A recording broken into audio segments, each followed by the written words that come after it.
नमस्कार दोस्तों, आज हम चर्चा करेंगे क्षत्रिय रोड जाति के इतिहास की कुछ महत्वपूर्ण बातों पर। आखिर रोड जाति की उत्पत्ति कब और कैसे हुई? इन प्रश्नों का उत्तर देने का प्रयत्न हम आज की इस वीडियो में करेंगे। भाट वक्तव्य अनुसार रोड जाति में सबसे प्रमुख वंश रुरुवंश को माना जाता है, जो राजा रुरु के नाम से चला। इसे चंद्रवंश की एक शाखा भी माना जाता है, क्योंकि राजा रुरु महाराजा ययाति की संतानों में से एक थे। पद्म पुराण में भी राजा रुरु का वर्णन मिलता है। राजा रुरु ने ही सिंध में रुरुका अर्थात रोडुका बसाई थी, जिस पे बाद में रोड राजा रुद्रायण रोड ने शासन किया था। भाट वर्णन अनुसार महाराज ययाति के वंश में महाराज दुर्दान हुए, जिन्होंने खटका नगरी की स्थापना की थी। खटका नगरी के सभी राजाओं को रोड राजा कहकर पुकारा जाता है, जो कि स्थानीय लोक गीतों में भी सुनने को मिल जाता है।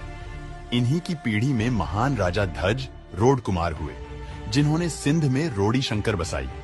इन्होंने सिंध, गुजरात, आधुनिक हरियाणा, पंजाब, हिमाचल और उत्तर प्रदेश आदि राज्यों पर शासन किया।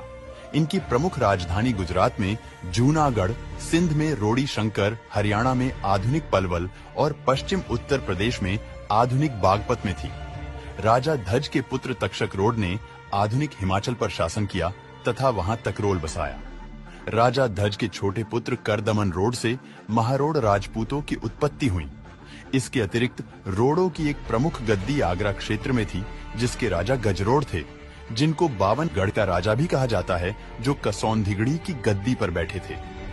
52 गढ़ के क्षेत्र में एक राजा खंगड़ रोड हुए, जिन्होंने खगरोड यानी आधुनिक कागरोल गढ़ बसाया तथा वहां शासन किया। वहां आज भी किले के अवशेष विद्यमान हैं। यह बातें भाट वक्तव्य के साथ भारतीय पुरातत्विक विभाग के सर्वेक्षण की रिपोर्ट में भी सिद्ध हो जाती है। सारे वाक्य से इतना स्पष्ट है कि रोडों की एक बहुत महत्वपूर्ण गद्दी सिंध में रही है।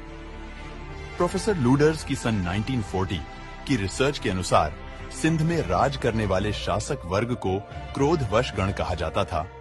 इसी क्रोधवश गण को पाणिनि के अष्टाध्यायी के गणपाठ में क्रोडयादि गण बताया गया तथा इसी को सही ठहराते हुए पतंजलि ने इसे रोड्यादि गण की संज्ञा दी। गण का अर्थ जन समूह या जाति होता है। पाणिनि द्वारा अष्टाध्यायी को 500 बीसी में लिखा गया था। इसके अलावा प्रोफेसर लूडर्स ने सिंध के रोडों के फैलाव की पुष्टि पूर्वी तुर्किस्तान यानी आधुनिक शिंजियांग तक की। सिंध के रोडुका के रोडों द्वारा पूर्वी तुर्किस्तान में रोडान नामक स्थान बसाया गया तथा इसे रोडान और करोड़ान साम्राज्य के नाम से भी जाना जाता है, जो बाद में अपभ्रंश होकर लोलान साम्राज्य हो गया।